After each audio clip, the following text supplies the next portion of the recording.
부족한 종이 단위에 섰습니다.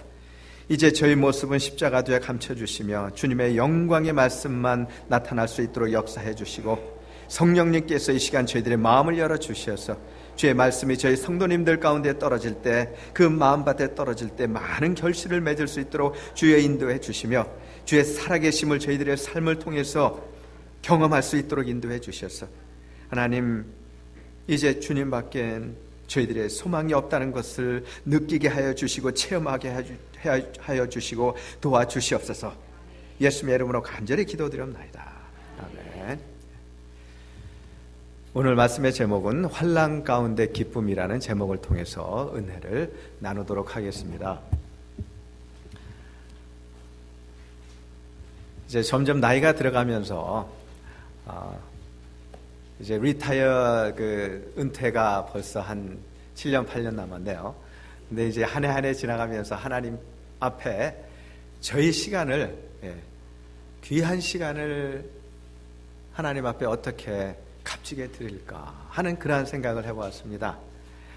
참 그러한 생각을 할 때마다 하나님께서 저에게 주시는 그 말씀이, 이 세상에 있을 때에 내가 너희들에게 기회를 주는 것이다. 너에게 기회를 주는 것이다. 이 세상은 제한된 시간만 사는 것이다. 이 세상을 떠나고 나면 영원한 생명이, 영원한 시간이, 영원한 삶이 기다리고 있는데 너희들 어떻게 준비를 하고 있느냐. 그 생각을 저에게 강하게 심어주셨습니다. 그래서 오늘 제목도 여러분들 보시면 아시겠지만은, 환난 가운데 이 세상의 삶이라는 것이 사실 좋은 일보다는 환난이 많이 있지 않습니까? 어려움들이 많이 있지 않습니까? 그걸 어려움으로 생각하지 아니하고 기쁨으로 생각하는 거예요. 그리고 하나하나 저희들이 넘다 보면은 주님의 은혜 가운데 주님께서 저희들에게 힘을 주시는 거죠.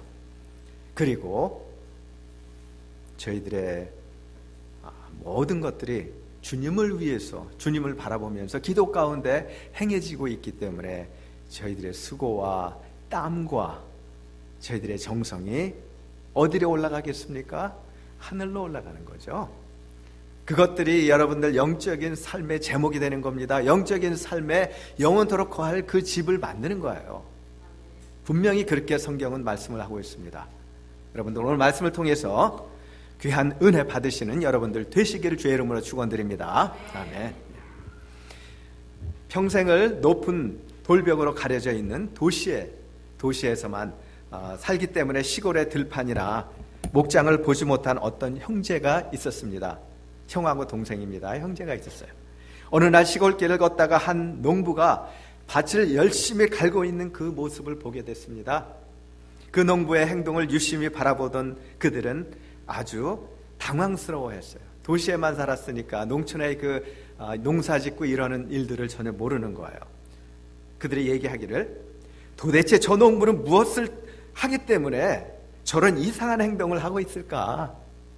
밭 가는 게 이상한 행동으로 보인 거예요. 그들은 궁금하게 생각이 되었습니다. 아마 그는 땅을 뒤집어서 깊은 고랑을 만들고 있는 것일 거야. 그렇지 않다면 왜 좋은 풀로 덮여있는 저 땅을 파서 뒤집겠어? 얼마 후 그들은 고랑을 따라 씨를 뿌리는 농부를 볼 수 있었습니다. 씨를 뿌리는 농부요. 저 사람들은 미쳤음에 틀림없어. 좋은 밀을 가져다가 흙 속에 던져놓고 있는 거 봐. 그들은 이구동성으로 소리를 질렀습니다. 나는 이 농촌이 싫어졌어. 이곳에는 다들 이상한 사람들만 살고 있어. 동생은 화를 내면서 도시로 다시 있던 곳으로 가버렸습니다. 혼자 농촌에 남은 형은 불과 몇 주일 뒤에 무슨 변화가 일어났는지 볼 수가 있었죠. 씨가 떨어져서 이제 자라나는 겁니다. 경작된 밭은 연하고 푸른 싹을 내기 시작했습니다. 들판은 더욱 아름답고 신선한 모습으로 변화가 된 거예요. 이러한 변화에 찬탄을 금하지 못한 형은 동생에게 직접 이 놀라운 변화를 보라오라고 편지를 썼습니다.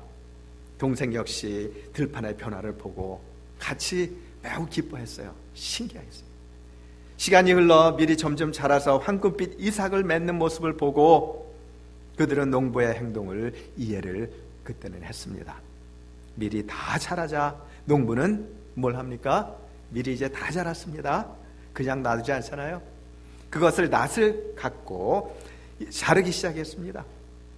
이 모습을 보고 성미 급한 동생은 또 소리를 질렀어요.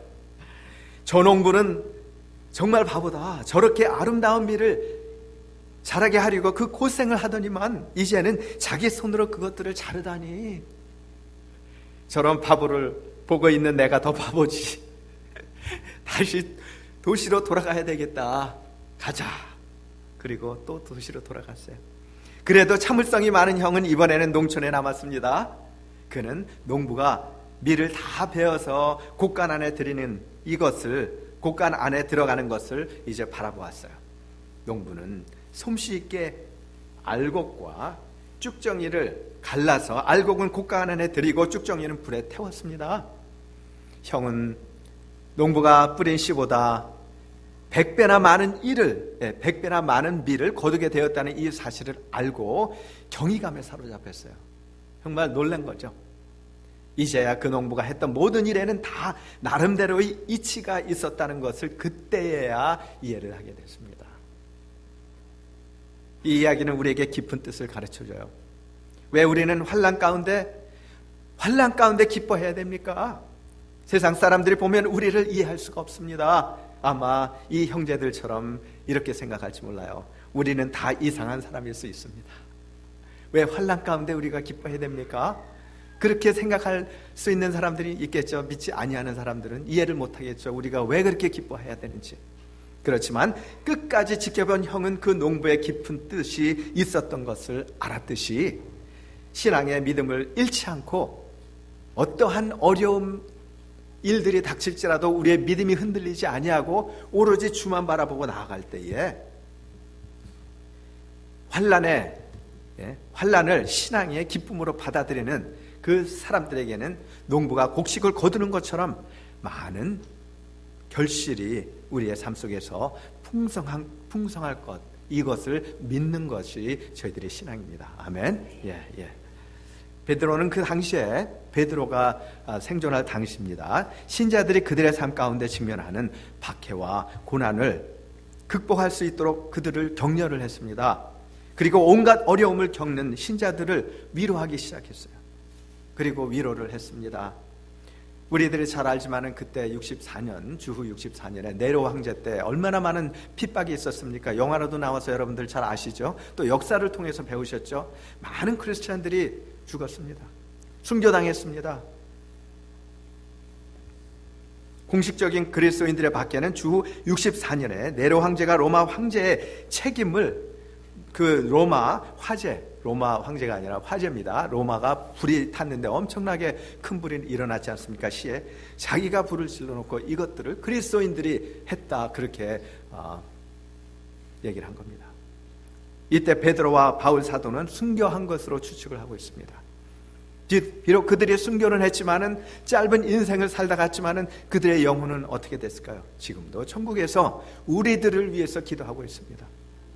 우리들을 위해서 그들이 영원한 나라를 위해서 제시하고 기도하고 도와주고 있습니다.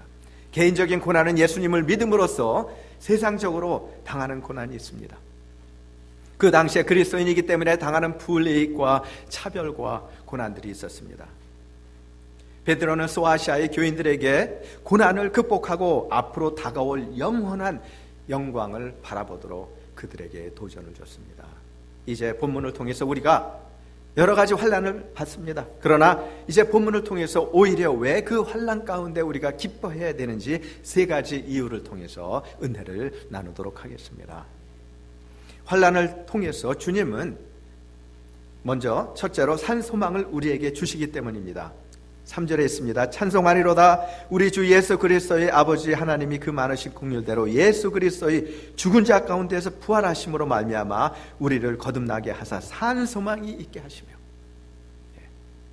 우리는 세상에 마음이 있는 것이 아니라 영원한 세상에 마음이 있는 겁니다. 그것을 위해서 가는 겁니다. 우리에게 산 소망이 있습니다. 거듭남이 여러분들에게 있습니까? 산 소망을 갖기 위해서는 거듭남이 있어야 됩니다. 거듭남이 무엇입니까? 먼저 하나님께서 우리를 창조하셨기 때문에 우리를 사랑하신다는 걸 우리가 믿어야 됩니다. 그리고 내가 아무리 잘하려고 애써도, 완벽하게 살려고 애써도 우리는 죄인일 수밖에 없다는 걸 인정을 해야 됩니다. 그 죄를 위해서, 내 죄를 위해서 예수 그리스도께서 십자가에서 못 박혀 돌아가셨다는 걸 우리가 인정을 하고 믿고, 그리고 이제 예수님의 말씀하신 너희들이 나를 믿음으로 너희들의 모든 죄가 용서함을 받았다는 걸 믿느냐, 내가 십자가에서 너희들의 죄를 위해서 죽었다는 걸 믿느냐, 이것을 믿으면 너희들이 구원을 얻으리라. 네, 그 말씀을 저희들에게 하고 계십니다. 이것을 믿는 것입니다. 이것이 거듭남입니다. 이 주님을 믿으면 우리의 죄가 용서가 되고 천국으로 갈 수 있는 것이 거듭남이라는 것입니다. 여러분들 깊이 생각을 하셔야 됩니다. 아직까지도 주님을 구주로 영접하지 못하셨다면 이 거듭남에 대해서 생각을 하고 또 생각하고 또 생각하며 주님께 도와달라고 기도하셔야 됩니다. 저는 고등학교를 막 졸업하고 가능하면 빨리 군복무를 마치고 미국에 오고 싶은 마음이 있었어요. 고등학교 졸업하니까 뭐 이제 나이가 한 20 그때쯤. 그러다가 보니까 한편으로는 군 복무가 겁이 나서 가능하면 방위로 빠지려고 노력을 했습니다. 군대 갔다 오신 분들 다 아시죠? 한국에 어떻게 군대 힘든지. 저희 아버님의 고향이 황해도 재령이셨습니다. 작은 아버님이 한 분 계셨는데 북한에서 이제 내려오셨기 때문에 이게 서로 호적을 각자 이렇게 등록을 했었어요. 그래서 다 이제 외아들로, 저희 작은 아버님도 외아들로, 또 저희 아버님도 외아들로 그렇게 호적이 됐었습니다.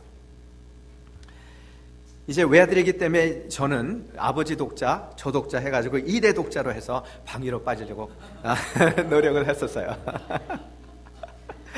결국 1년은 중서부, 병이는 근데 그게 하나님의 뜻이 아닌가 봐요. 너는 고생을 좀 해봐야 된다. 외아들로 자라서 네가 누님 3분하고 너 막내인데 얼마나 부모님이 그렇게 너를 위해서 키웠느냐. 너는 고생을 모르니까 내 일을 하려면 고생을 해야 된다. 그렇게 하나님의 뜻이 계셨던 것 같아요. 지금 생각하면.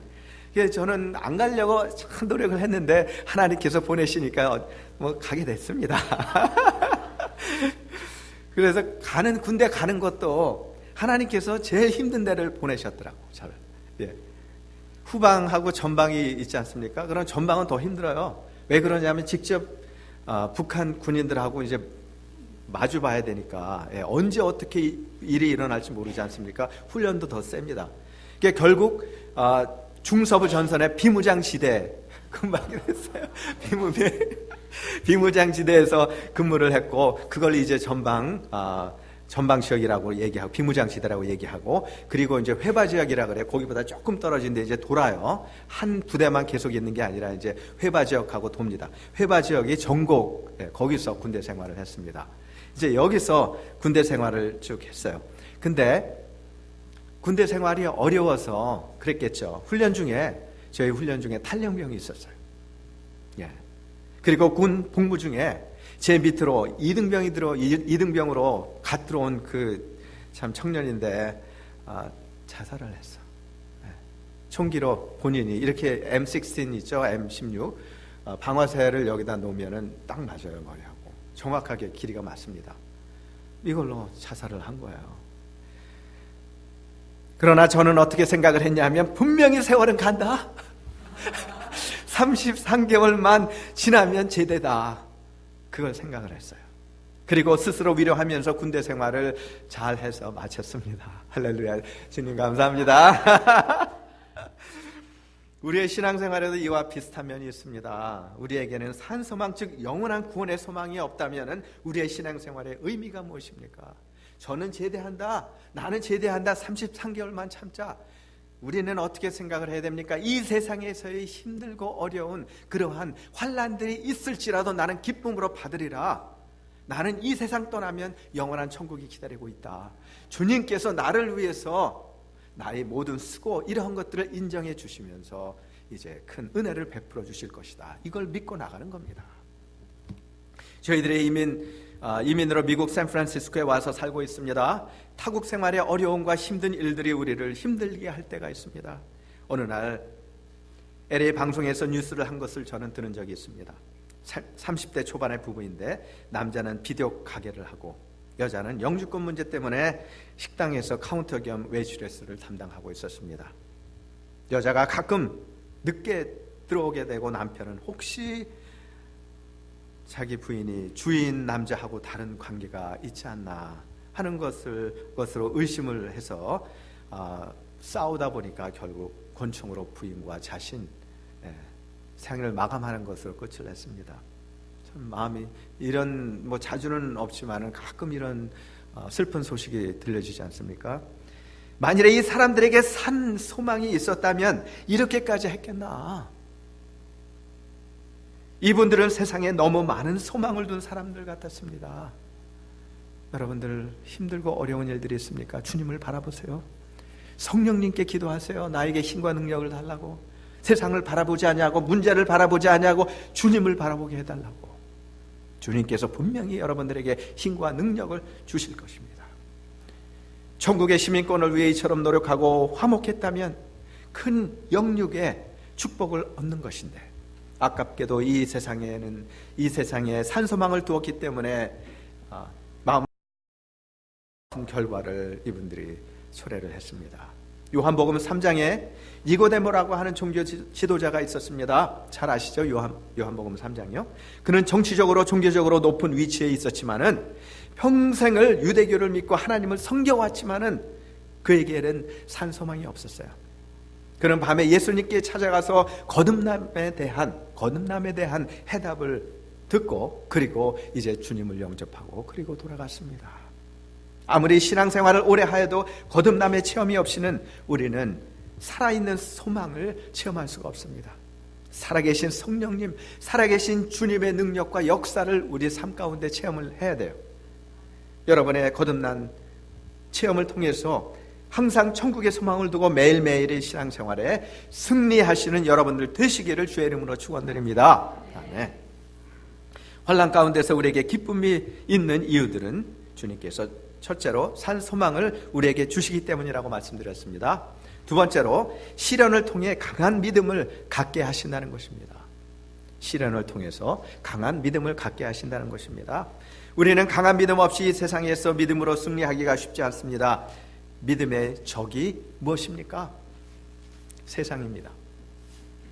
세상은 많은 즐거움 이러한 것들을 저희들에게 줍니다. 하나님을 향한 마음과 기도 그리고 말씀의 마음을 모두 세상이 빼앗아가는 겁니다. 시간도 빼앗아갑니다.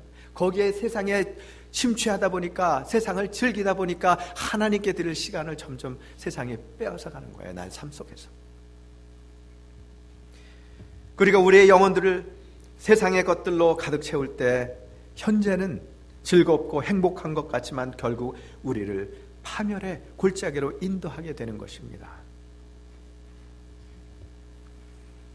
저는 지금도 기도를 게을리하면은 기도하기가 싫어지는 때가 가끔 있습니다. 그리고 성경을 매일 읽지 아니하면 성경 읽는 것이 부담이 될 때가 있습니다. 저뿐만이 아니라 누구든지 다 그런 것입니다. 그러다 보니까 주님께서는 너무 멀리 계신 것만 같고 마음이 답답하고 어떤 때는 그럴 때는 죄책감이 듭니다. 일들이 있고 그러면은 기도 시간을 놓칠 때도 있습니다. 또 다른 일에 바쁘게 또 여기저기 다니다 보면 신방도 가고 또 다른 일 하다 보면은 성경 읽는 시간을 놓치는 때도 있습니다. 그러면 나도 모르게 그냥 잘 때가 있어요. 그럴 때 그러한 허전한 마음이 생기는 겁니다. 누구든지 계속 기도하지 아니하면 계속 말씀을 보지 아니하면 주님과 멀어질 수밖에 없다는 것이고 그러다 보면 신앙생활의 본질을 저희들이 잊어버릴 수도 있다는 걸 여러분들에게 말씀을 드립니다. 왜 그러냐 하면 세상에 누가 있습니까? 마귀가 있습니다. 마귀가 무엇을 원합니까? 저희들이 어떻게 하든지 하나님과 멀어지게 하기 위해서. 그래야 우리의 영혼을 가져갈 테니까.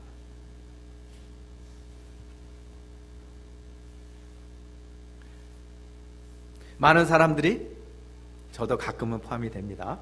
텔레비전, 드라마, 게임, 오락의 시간을 많이 뺏기고 있습니다. 그렇다고 저는 많이 보는 거 아니에요. 머리를 식힐 정도만. 그로 인해 결국 부부 사이에 자녀 사이에 대화가 줄어듭니다. 그런데 시간을 빼앗기다 보니까 점점 가치 있는 시간이 줄어들고, 그리고 내가 심취되어 있는 거기에 시간을 빼앗겨 버리니까 우리가 무너뜨리기 어려운 벽들이 서로에게, 부모는 부모와 자식 간에, 또 형제 간에 점점 벽들이 쌓이게 되는 거예요. 많은 영화들이 우리들의 시선을 끌면서 유혹하고 있습니다. 많은 영화들 그리고 음악들이 지금 어떤 시대입니까? 성적으로 자극을 극대화하는 그런 시대에 우리가 살고 있는 거예요. 젊은이들, 청소년들을 그들이 사로잡고 있습니다. 요새 인터넷과 아이폰, 정말 셀폰 이런 걸로 발달로 인해서 볼 수 있는 장점들도 많이 있어요. 그렇지만 이것들을 통해서 음란 사이트에 집요한 공격에 넘어가서 가정이 파괴가 되고 청소년들이 갈 길을 잃는 경우가 얼마나 허다합니까? 불행해 보이는 한 소녀가 있었습니다. 그녀는 종일 방직 공장에서 일을 했습니다. 지긋지긋한 가난 생계를 유지하는 것이 가족들의 간절한 소망이었습니다. 큰 오빠는 잔치집에서 얻어온 상한 음식을 먹고 숨을 거뒀습니다. 둘째 오빠는 굶주린 가족을 위해 피와 쌀을 바꿨어요. 때로는 돈이 필요할 때 피 빼서 돈하고 바꾸는 경우도 있습니다. 근데 이분은 먹고 사는 게 힘들어서 쌀하고 바꿨대요. 그녀는 공장에 다니면서 희망 많은 잃지 않았습니다. 내게는 무한한 능력이 있다. 역경을 극복하면 반드시 희망의 날이 올 것이다. 소녀는 기업체 부설 학교에 다니면서 이 꿈을 키운 거예요. 그녀는 국내 대학에서 성악을 공부한 후에 오스트리아로 유학 갔고 비네 음악대학을 수석으로 졸업을 했어요. 그리고 자신의 모교수로 금의 환영을 했다고 합니다. 이분이 바로 창원대학교 이점자 교수님이라고 합니다. 얼마나 대단합니까? 저는 이분이 정말 신앙을 가졌다고 생각을 해요. 주님이 함께 하시고 도와주셨다고 생각을 합니다. 그녀는 고난과 시련을 성장의 원동력으로 삼고 그리고 나갔다는 거예요. 성공한 사람들은 어떤 상황에서도 꿈을 버리지 않습니다. 그러나 실패한 사람은 미풍에도 적은 바람에도 몸을 움츠리고 떱니다. 사람의 운명은 시련 앞에 어떤 반응을 보이느냐에 따라서 달라지는 것입니다. 시련이 올 때 주님을 바라보세요. 그리고 강한 믿음을 갖고 강한 자신을 가지십시오. 그리고 그 시련과 싸우시. 그 시련과 맞대 싸우시라는 거예요. 그리고 이기시라는 겁니다. 고린도전서 12장 7절에서 10절을 보니까 여러 계시를 받은 것이 지극히 크므로 너무 자고하지 않게 하시려고 내 육체에 가시 곧 사단의 사자를 주셨으니 이는 나를 쳐서 너무 자고하지 않게 하려 하심이라. 사도 바울이 얘기한 거죠. 그 다음에 12장 9절에 보니까 내게 이르시기를 내 은혜가 내게 족하도다. 3번 주님께 구하였대요. 하나님, 내 이 가시를 좀 걷어가 주세요. 하나님께서 내게 이르시기를 내 은혜가 내게 족하도다. 이는 내 능력이 약한 데서 온전하여 짐이라. 그렇게 말씀하셨습니다. 그래서 도리어 그 어려운 중에도 기뻐함으로 나의 여러 약한 것들에 대하여 자랑하리니 이는 그리스도의 능력으로 내게 머물게 하려 함이라. 사도 바울이 고백한 겁니다. 그리고 12장 10절에 보니까 이는 내가 약할 때 그는 강함이라. 내가 약할 때 예수 그리스도는 강함이라. 우리가 힘들고 어려울 때, 내 힘으로 도저히 안 될 것 같을 때, 물론 다른 때도 주님을 의지해야 되지만 특별히 내가 힘들고 어려울 때 주님을 바라보세요. 주님께서 여러분들에게 힘을 주십니다. 능력을 주십니다. 이것을 경험하시라는 거예요. 사도 바울은 경험을 하고 저희들에게 간절히 부탁을 하는 겁니다. 결국 우리의 약함을 통해 그리스도의 강함을 계속 경험하게 되면 자연히 우리의 믿음이 강해집니다. 세상의 유혹과 사탄의 공격에도 우리는 믿음으로 승리를 할 수가 있다는 것입니다. 그 결과 우리는 심판날에 예수님 앞에서 칭찬과 영광과 존귀를 얻게 되고 우리가 이 세상에서 쌓은 모든 공력이 하늘로 올라가서 그 공력을 통해서 우리의 영원한 집에 들어갈 수 있고 또 영원한 만족을 우리가 누릴 수가 있다는 것입니다. 환난 가운데 우리에게 기쁨이 있는 이유들은 첫째로 산 소망을 우리에게 주시기 때문이라고 말씀드렸고, 두 번째로 시련을 통한 강한 믿음을 갖게 하신다고 말씀을 드렸습니다. 이제 마지막으로 세 번째로 기업을 얻게 하시기 때문입니다. 우리에게 기업을 얻게 하시기 때문입니다. 4절에 보니까 베드로는 하나님께서 성도들을 위하여 하늘의 영원한 기업을 예비해 놓으셨다고 이 사실을 증언을 하고 있습니다. 이 말씀은 단순히 구원 하나만을 말씀하시는 것이 아니라 성경에 말하는 기업이라는 것은 뭐냐 하면은, 구약에서의 기업의 그 뜻이 무엇이냐면 기업, 자산, 소유물과 같은 그러한 뜻입니다. 가나안 땅을 12지파에게 분배해 준 사실이 있습니다. 즉 토지나 영토의 의미로도 사용이 되었다. 또 아버지나 조상들로부터 상속받아 소유한 것의 법률적인 의미도 있습니다. 신학적으로는 하나님께서 그의 약속을 따라서 순종하는 백성들에게 내려주시는 선물이나 재산을 얘기를 합니다. 또 신약에서, 이건 이제 구약에서 얘기고, 신약에서의 뜻은 기업, 재산, 소유물은 영적인 것으로 그렇게 말씀을 하고 있습니다. 영적인 거요. 보이는 것, 이것은 구약에서 얘기하는 거고, 이제 영적으로 그것들을 얘기를 합니다. 아브라함의 후손들은 믿음의 의로 기업의 상속을 받았습니다. 즉 우리는 성령님께서 성도 안에 있는 영광이 기업의 보증이 되신다. 우리의 영원한 세계에 보증이 되신다는 거죠. 우리는 하나님 앞에 상급이 있습니다. 구원 말고도 상급이라는 것이 있다는 걸 제가 말씀을 드립니다. 이것이 영적인 것입니다. 지상에서의 우리의 헌신과 공이 제목이 되어서, 재료가 되어서 천국으로 올라간다는 걸 제가 말씀을 드립니다. 주님께서 마태복음 16장 19절에 이렇게 말씀하십니다. 19장에 보니까 6장 19절, 너희를 위하여 보물을 땅에 쌓아두지 말라. 거기는 좀과 동록이 해하며 도적이 구멍을 뚫고 도적질 하느니라. 20절에 오직 너희를 위하여 보물을 하늘에 쌓아두라. 거기는 좀이나 동록이 해하지 못하며 도적이 구멍을 뚫지 못하고 도적질도 하지 못하느니라. 아멘. 보물을 쌓아두라. 영적인 세계도 구원만 있는 것이 아니고 영적으로 우리가 누릴 수 있는 풍요가 있다는 걸 말씀을 드립니다. 세상에서도 세상의 삶이 여러 가지가 있습니다. 만일 우리가 영적으로 성경이 말씀하고 있는 거예요. 부끄러운 구원도 있습니다. 영적으로 성경이 말씀하고 있는 것 중에서 만일에 우리가 부끄러운 구원을 얻는다면, 저는 그렇게 생각을 했어요. 이 세상에 있는 것과 비교한다면 과연 그것이 무엇이 될까? 홈레스의 인생이다. 천국에 가서 우리가 홈레스의 인생을 살면 어떡합니까? 내 집이 없으면 어떻게 해요?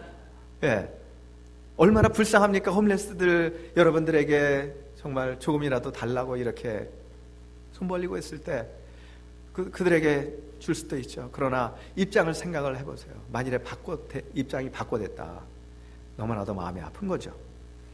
세상에서도 세상의 삶에 여러 가지가 있습니다. 우리가 영적으로 부끄러운 구원을 얻지 말아야 돼요. 그리고 떳떳한 구원을 얻고, 그리고 주님께서 우리에게 주시는 축복을 누려야 됩니다. 이것이 어디에 있냐면 고린도전서 3장 12절에 있습니다. 12절에 보니까 만일 누구든지 금이나 은이나 보석이나 나무나 풀이나 짚으로 이 터 위에 세우면 각각 그 공력이 나타날 터인데 그날의 공력이 밝히리니 이는 불로 나타내고 그 불이 각 사람의 공력이 어떠한 것을 시험할 것이라. 만일 누구든지 그 위에 세운 공력이 그대로 있으면, 금과 은으로 만들 때 공력이 그대로 있겠죠. 타지 않겠죠. 누구든지 공력이 불타면 해를 바르니, 만일에 그 공력이 그대로 있으면 상을 받고, 그 15절에 보니까 누구든지 공력이 불타면 해를 받으리니 그러나 자기는 구원을 얻되 불 가운데서 얻는 것 같으니라. 저는 몰라요. 아직 경험을 안 해봐서. 그러나 이것이 힘든 것만은 분명해요. 우리는 어떠한 삶을 택하시겠습니까?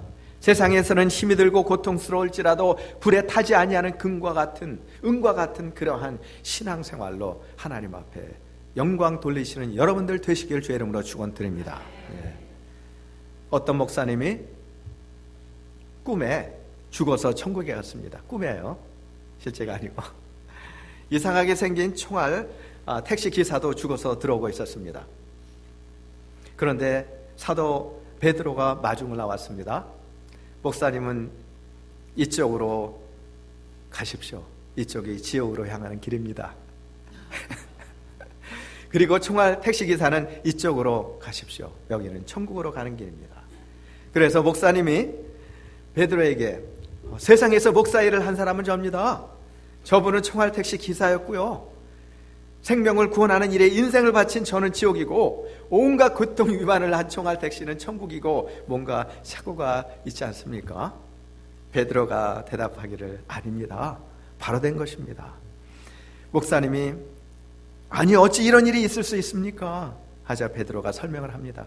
목사님, 당신은 설교를 시작했다면 사람들을 재웠지만은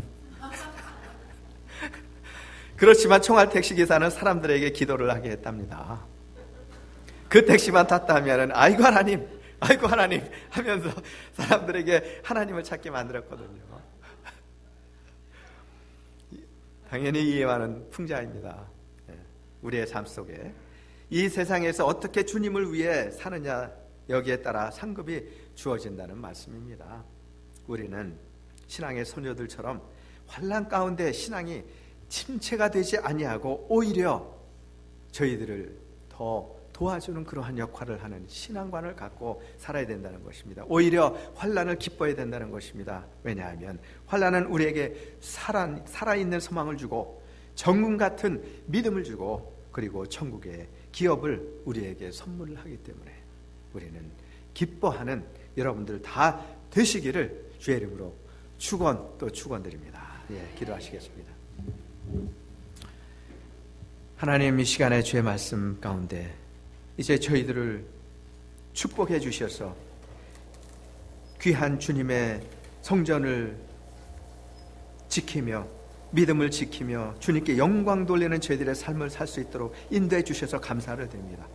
이제 앞으로도 어떠한 환난과 어려움들이 있을지라도 주님 앞에 기도할 때 주님께서 저희들에게 힘을 주셔서 넉넉히 그 모든 어려움들을 이길 수 있는 저희들 다 될 수 있도록 주님께서 축복해 주시고 인도해 주시옵소서. 예수님의 이름으로 간절히 기도드렸나이다. 아멘.